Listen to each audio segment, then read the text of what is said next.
Le 11 janvier, vous avez signé un décret déclarant d'utilité publique et urgent les travaux nécessaires à la réalisation de la ligne à grande vitesse Poitiers-Limoges. Ce projet, que vous connaissez aussi très bien, semblait être repoussé par le gouvernement Ayrault au regard des conclusions accablantes de la commission Mobilité 21.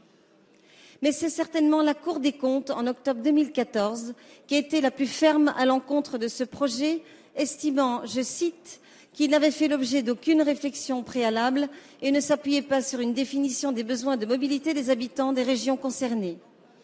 Elle ajoute encore que le financement n'est pas déterminé ni même envisagé et affirme que cette ligne n'atteindra jamais le seuil de rentabilité, même dans les estimations les plus optimistes. Au-delà des contestations environnementales qui mobilisent les écologistes, au-delà du déni de démocratie que certaines associations accusent à juste titre, c'est bien la question du modèle économique qui sous-tend ce projet qui est posée. La concrétisation de ce projet ne ferait qu'aspirer les subventions de nos collectivités, alors que celles-ci permettent aujourd'hui de développer et soutenir les réseaux existants, dont le maillage territorial est l'atout majeur, un maillage indispensable à la vitalité de nos territoires.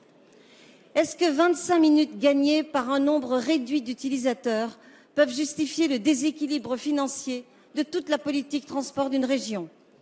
J'ai bien noté et apprécié, Madame la Ministre, la position que vous avez défendue à Poitiers il y a quelques jours.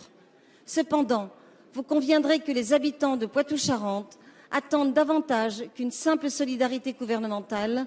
Ils attendent tout simplement d'être entendus. Je vous remercie. La parole est à Madame Ségolène Royal, ministre de l'Écologie, du Développement durable et de l'Énergie. Merci, Monsieur le Président, Madame la députée. Les décisions concernant les grandes infrastructures de transport de notre pays s'appuient sur des principes clairs. Vous en avez d'ailleurs rappelé un certain nombre. Aujourd'hui, la déclaration d'utilité publique est signée, mais cela n'empêche pas les processus de transparence de se poursuivre, en particulier sur 2 points. Le premier, c'est effectivement la rentabilité économique du projet qui devra être démontrée.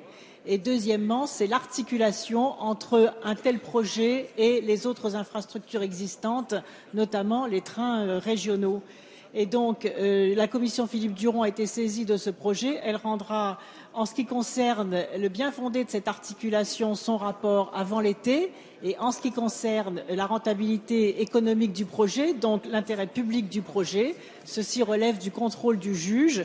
Un certain nombre de recours ont eu lieu et par conséquent, le juge administratif se prononcera et la décision définitive suivra la décision du juge administratif. Telles sont les démarches de transparence, de rationalité, de prise en compte des différents avis qui doivent conduire à prendre les décisions les plus judicieuses concernant les grandes infrastructures de transport du pays.